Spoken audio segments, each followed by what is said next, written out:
Hi everyone, my name is Jillian Tatar and I'm the Senior Higher Education Program Manager at Schoolhouse Connection. The 2022-2023 FAFSA is available starting on October 1st. I'm here with Sherika Charity, a Financial Aid Director at Reynolds Community College in Virginia. Sherika, can you talk through some of the ways that your financial aid office works to identify and support students experiencing homelessness? Thank you for having me. The Office of Financial Aid is committed to removing barriers to accessing education for all students. We recognize that those barriers are even more challenging to navigate and overcome for some students facing uniquely difficult situations like homelessness. So we reach out to students who self-identify homelessness on the FAFSA to help them to awarding. Also, we work closely with Dr. Kurt Smith and his Single Stop team to connect students with resources such as food assistance, healthcare, utility assistance, etc. Single Stop provides an online screening tool which is used to connect students with resources and supports to help them overcome challenges so they can continue their pursuit to graduation. That's so great that you're able to provide all of the support. And I know that, financial aid administrators have a ton of responsibilities and there are lots of rules. So can you share some ways that you learned about helping students experiencing homelessness and how financial aid administrators can learn more about this population? Sure. The world of financial aid is closely knit. So I'm always looking to learn from my colleagues how to better serve our students. As a member of the Virginia Community College system, the VCCS, the VCCS Financial Aid Work Group is a great resource.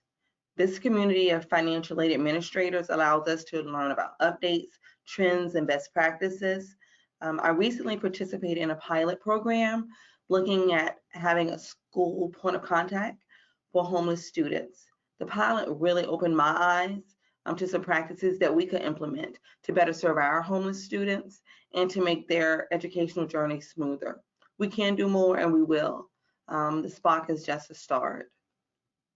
That's so awesome to hear. And we know that there's going to be a few updates on the FAFSA, and we really want to encourage financial aid administrators to continue their professional development and stay up to date with all this pertinent information. And so my last question for you is, what advice do you have for financial aid administrators and directors helping students experiencing homelessness? First, let me just say, I've never met a financial aid administrator who said they've always dreamed of becoming a financial aid administrator. I've never met that person. But I, like so many other of my fellow financial aid administrators, believe it's truly a calling. I'm committed to this work and doing it well because I believe in the power of education. I know education has the power to change a family's trajectory forever. And so while we're highly regulated by federal and state governments, I would remind us that every student or potential student is a person first.